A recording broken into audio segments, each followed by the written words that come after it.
John Ricci of PowerRage, welcome to 69 Faces of Rock. How are you doing today? Very well, very well. It's just living every day and trying to make the best of it. Yeah.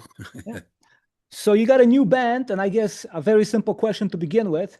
Um, how did you get PowerRage together? Well, our bass player Todd, who I've known for many years, actually Todd, when he was quite young, used to be part of the road crew for Exciter back in the day. But we've been friends for a long time. So he approached me to start a new band. Um, I wasn't in a big hurry, but I was going to do it eventually. So he talked me into it after, many months of persuasion. And so once both of us got together, we needed a singer. I called up Jacques Belanger because Jacques sang with us on when I had my version of Exciter for many years, and he sang on three albums with me. So I called Jacques up. He was interested. He wanted to do it. And then we found our drummer, Lucas. Um, through an audition. I advertised for a drummer and he answered the ad. We auditioned him and he was in. So that's how basically the lineup came together. Mhm. Was there any kind of a spark that initiated that you wanted to have a fresh start? Well, I just wanted to I've always have musical ideas. Mhm. Sometimes they don't work out, but with this band I had a particular vision of the style I wanted to pursue. Um, it has elements of Exciter, of course. But I wanted to move on to maybe a little darker sounding metal sound. Mhm. So the spark was you know the many years of frustration uh, with the music business because the music business can be great and or it can be cruel. So I just feel Exciter never got to the level that we should have been. We dedicated all our heart and soul into doing what we were doing, but we just seemed never to be appreciated with other bands during the same era that we came out in the 80s. Mhm. So the spark for me was to bypass all that and propel the band to a higher heights. So it sort of sparked a fresh drive in me to continue Mhm. and hopefully people will like our music. Yeah. Tell me about your final exit from Exciter. The final, Exit. I'm sorry. Exit. When you left Exciter, tell me about like your when you left the band. What you mean when I left the group? Yeah, I'm like sorry, what happened? well, I don't really want to get into too much detail Mhm. about all that kind of stuff. I don't feel comfortable talking about it. That's fine. Yeah. Um, so developing such identifiable sound with Exciter made you instantly recognizable. How did you go about escaping that trademark with PowerRage? Well, I wasn't really escaping, that musical style Mhm. to a point. Uh, I just wanted to write darker guitar riffs and darker songs. So, but I think the signature style in Power Rage, you can hear it. You can tell it's me playing guitar. Mhm. It's simple, it's not complicated, uh, but it's full of energy. Um, so I'm not really trying to escape from Exciter. I'm just trying to uh, bring it up to a new phase as far as my guitar playing and my songwriting.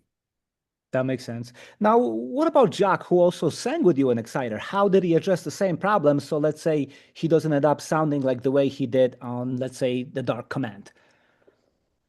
Okay, well, I explained from the very beginning that the vocal style was going to be different. Mhm. Uh,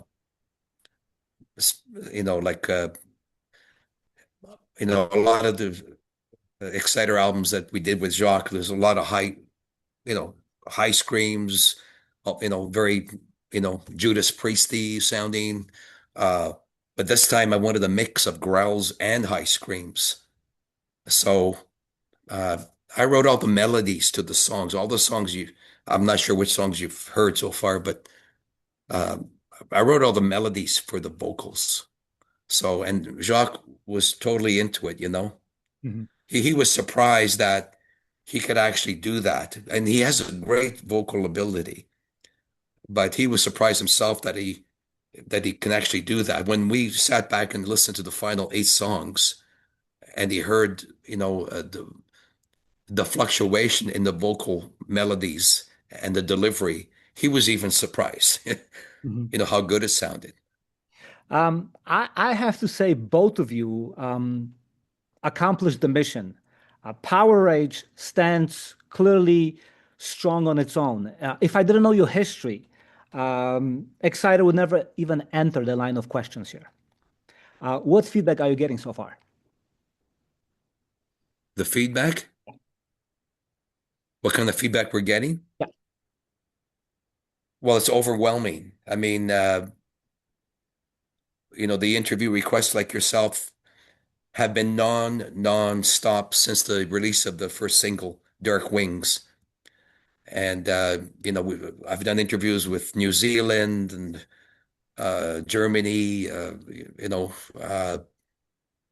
like everywhere. And they're still coming in.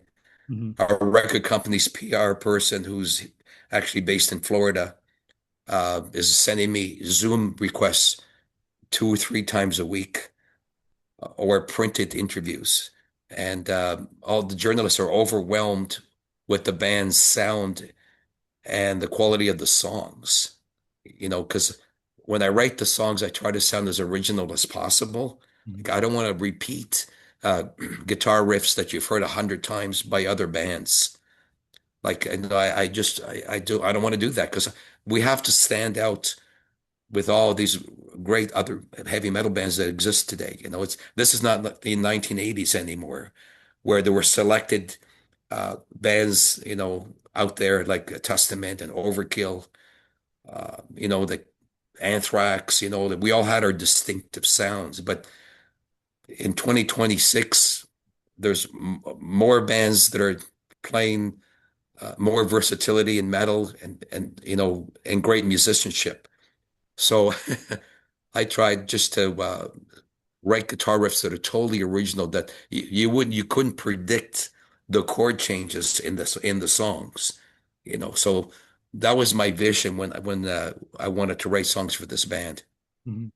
Um, what influences did you draw from or focus on when writing and arranging those new songs? Uh,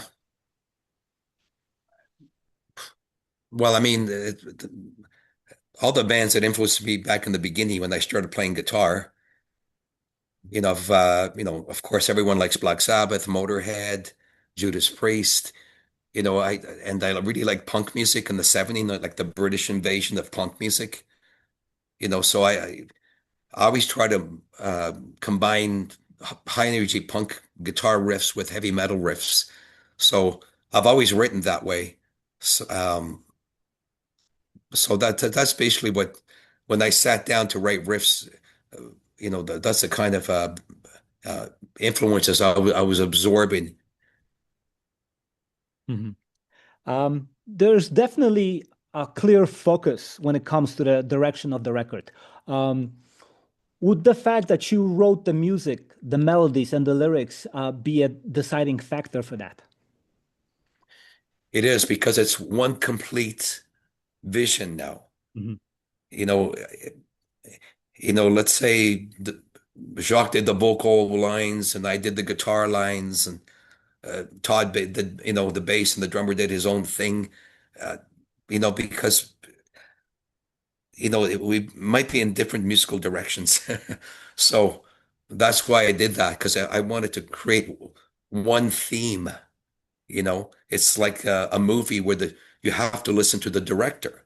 He Mhm. wants you to have a certain facial expression. He wants you to stand a certain way.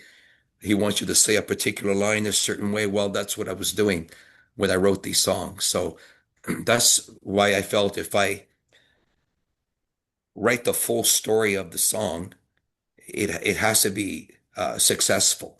Mhm. Like because I was in control. So, but I mean, that's the way it has to be. I mean, there's a lot of great metal bands that have one main uh, like drive in the band, like one main vision. Mhm. And sometimes you have to sort of give in and say, yeah, that vision works. Let's follow you. And that's the way I looked at it. Which brings me to my next question. Was it difficult to be the one man writing machine?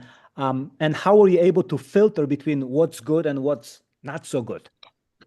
Well, the thing is, when we were writing the songs, I would present the songs to the band, Mhm. and we would jam them, and sometimes certain parts don't work. Like it was obvious to everybody, hey John, that this part is good, but that part's not so good. So we would just disregard the weak parts of the song. Mhm. So as we would collaborate to a certain extent, but the basic idea was mine. Yeah, no, it feels like definitely a Yeah. focus. There's one idea that drives everything. In some ways, the album has a very almost like a black metal feel. What are your thoughts on that comparison? Well, I listen to a lot of black metal and satanic metal and everything because I listen to all kinds of metal. You have to open your mind to everything. So I've always liked the darker side. I mean, on the early Exciter records, we kind of played a little bit. You don't hear it on the record because it's mixed so low on the mix. Uh, on our first record, The Cry of the Banshee, I believe, in the background, it was like a growl of some sort or, a monstrous growl, but it was mixed really low in the background. You don't really hear it. I remember having the conversation with our producer engineer saying, hey, maybe we should bring it up, what the hell, and this was way, way back.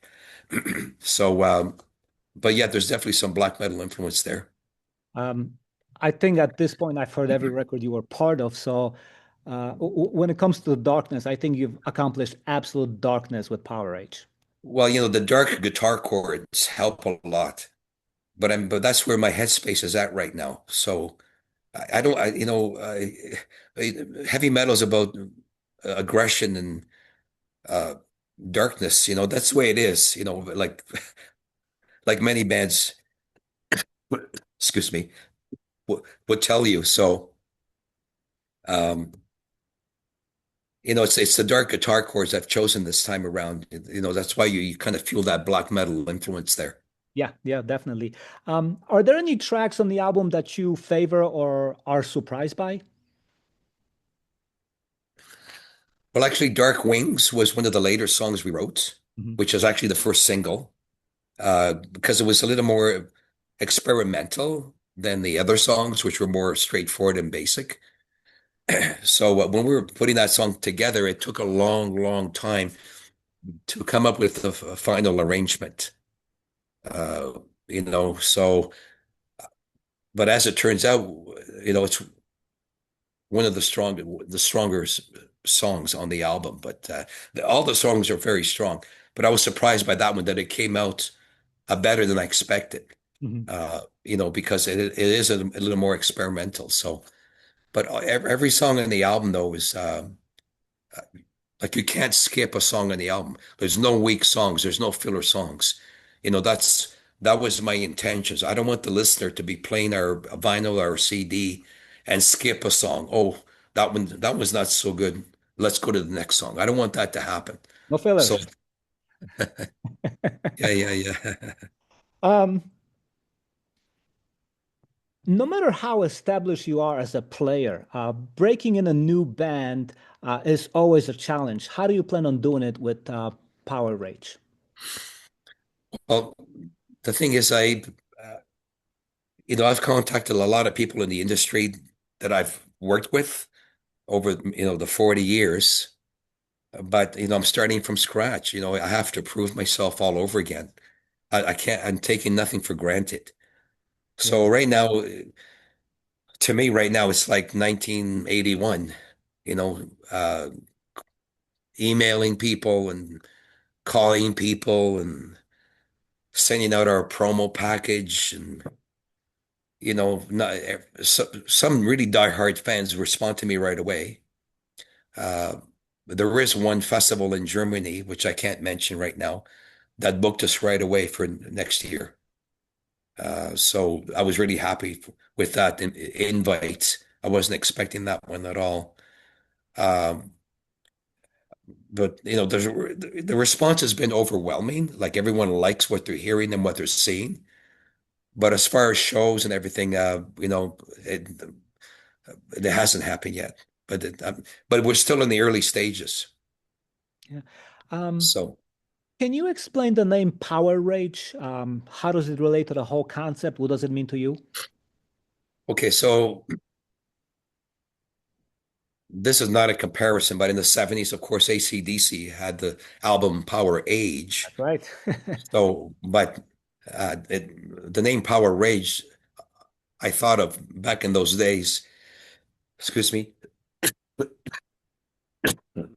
That's you. Sorry, I just have a bit of a cold. Yeah, well, it's the season.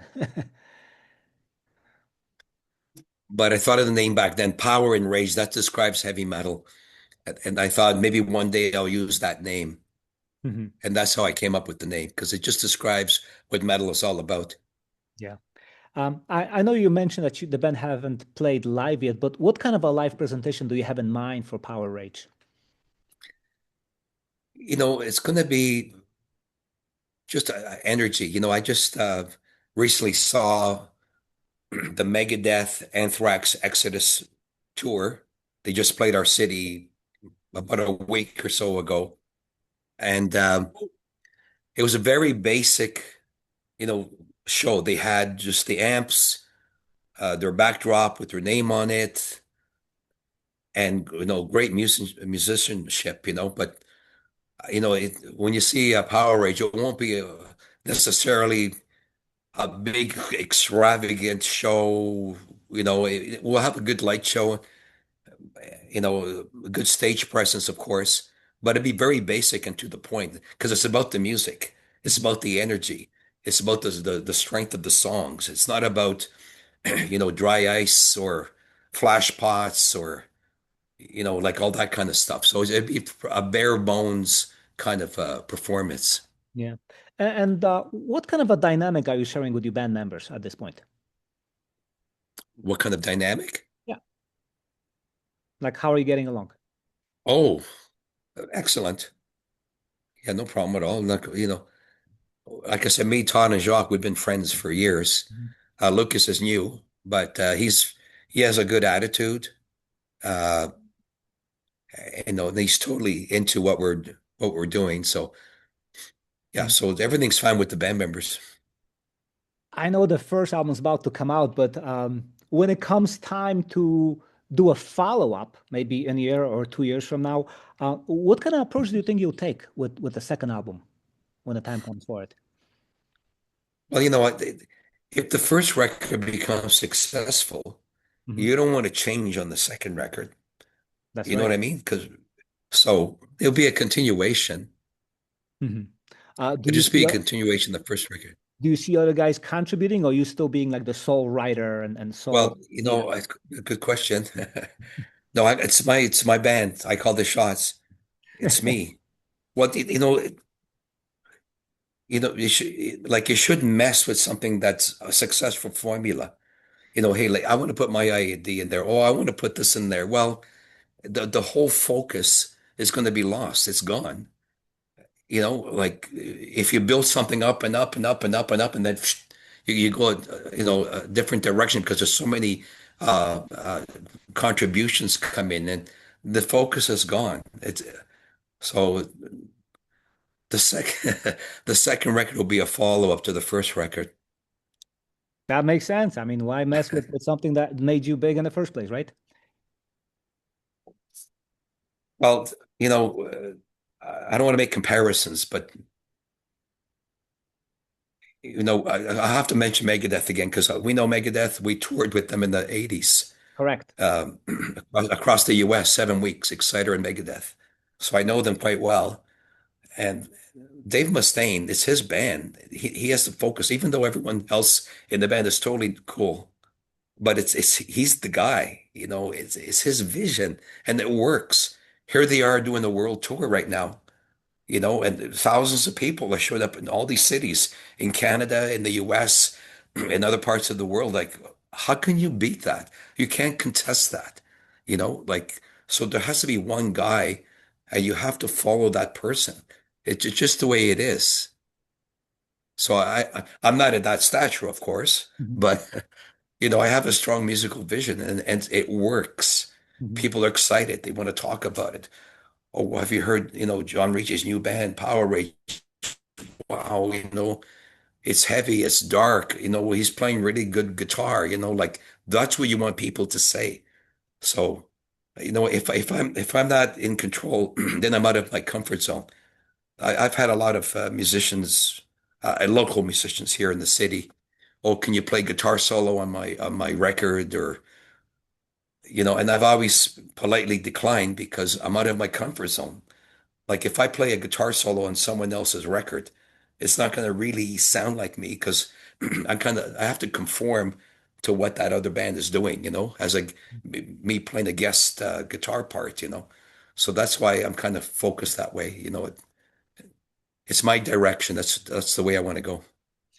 So after so many years in the business, how would you describe John Ritchie's guitar style or just even musical style, writing style, anything that has your trademark on it? Well, it's very spontaneous.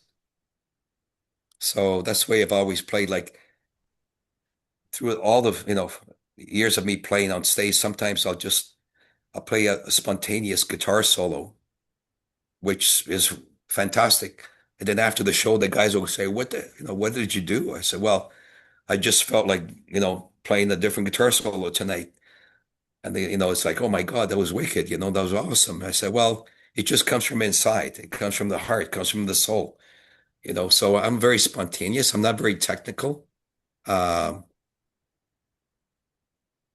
so always, when I write songs, I always picture the audience from the audience point of view. They're watching you play with the band or your guitar. You got to please the audience. So my style is always spontaneous and it's uncomplicated. But I play is not complicated. It's quite easy. I don't try to impress anybody. I try to play the right notes in the right place in the song. Mhm. If it's just a whammy bar note, one note, or if it's a fast run, whatever the song calls for, that's the way I play guitar. So, uh, I'm just spontaneous player. I'm not a rehearsed player. I never practice. Luckily, I can pick up the guitar and just go. Like sometimes, we'd be doing these tours and the other bands in their dress rooms, the guitar players would have small amps in their dress room and you can hear them, going over their parts. Well, I'd be,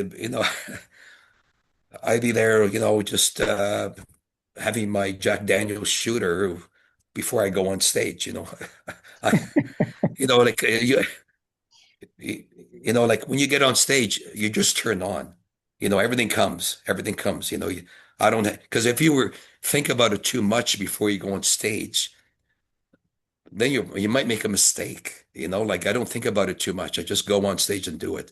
So that's basically my attitude towards playing guitar. That's the way I am. Mhm. Now, you've also written some very significant riffs over your long career. In your opinion, what do you think makes a good riff?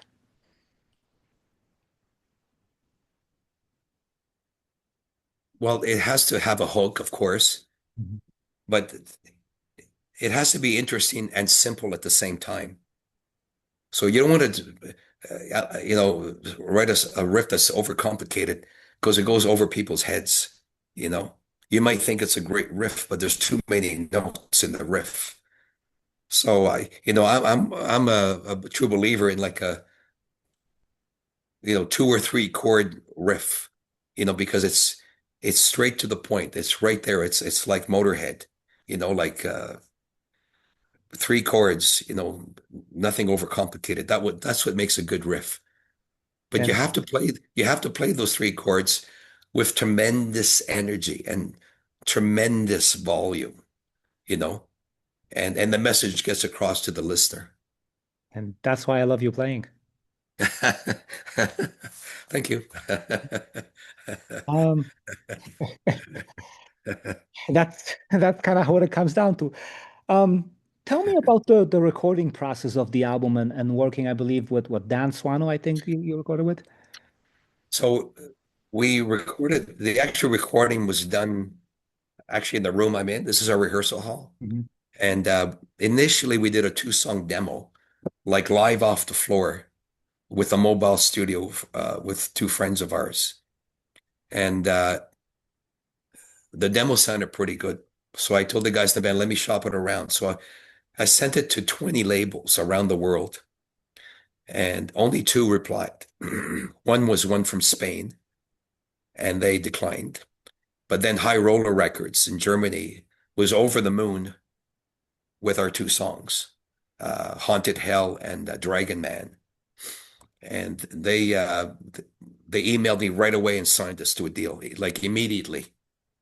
So I was very relieved. Um, so okay, so then it's time to do the actual album. So we recorded here, the same place, the same way. So the music live off the floor in their rehearsal hall, the vocals in our producer's studio. Then we sent everything over to Germany to High Roller, and they hired Dan Swano. Mm. So Dan Swano, of course, is known for his, 25 plus years of mixing heavy music. So he mixed it. Yeah. Yeah. So yeah. Finally, after what nearly 50 years in the scene, what, in your opinion, are your biggest accomplishments? Well, I mean, the first three Exciter records are the biggest accomplishments because they're all classic records. The thing is, we really didn't know what we were doing. We were just trying to write good music. We had no idea uh, during 1983 and 1985 that during that era there were game changing. It was game changing music. We had no idea. So, and those three albums, made me an Exciter what we are today. But now I'm starting over with PowerRage, but I'm hoping that this one record will be as influential as all those three Exciter albums, all in one. So, um, and the other accomplishments was, of course, we appeared in magazines all over the world. I mean, many, many times. I was on the cover of many, like Rock Hard magazine, France. When we toured Europe with Accept. We did a 10 city European tour, and we played in Paris at this venue called Le Zenith. And, all these journalists were backstage before we went on, and they were very complimentary and everything. And one of them was, I believe, Rock Hard, like the French version of that magazine. And they actually put me on the cover of the issue that followed, which I was not expecting. Then we played in Brazil with my version of Exciter uh, in 2000 and whatever 13. In We played a big open air festival called Metal Open Air, and the local newspaper, the next day put me on the cover. And that festival was Megadeth and Anthrax and Destruction, and we were ready to fly back to Canada. We're at the hotel waiting for our shuttle to pick us up. And we're at the breakfast table before we got on the shuttle. And all the crew from the show said, "Hey, John, have you seen the newspaper today? I said, no. Why? He said, you're on the front page. I said, what? So you're on the front page of the local newspaper. So here I am running through the hotel trying to find a copy of the newspaper. I couldn't find one. So the shuttle came and picked us up, and I told the shuttle driver, hey, look, before we get to the airport, can you pull over at some confectionery stores? And I want to go inside and see if they have today's newspaper. And we did, and nobody had a copy of the newspaper. So I said, you know what? The hell with it. Let's carry on to the airport. So we get to the airport. Guess what I see? The A newspaper. copy of the newspaper. So I have the copy of the newspaper, but they put me on the front page. They're talking about the concert and so on. But out of all the bands, which were much higher status than us, so those are some of the accomplishments, for me anyway. Mhm. Well, John, you're a legend, a very unique player with excellent timing and amazing riff sensitivity, which I've loved for decades. Good luck with the new album, new band, and I think it's going to be a great thing for everyone in the world of metal. Okay, I really, really appreciate it. Thank you so much. That's great. Thank you. Thank you. Okay, thank you.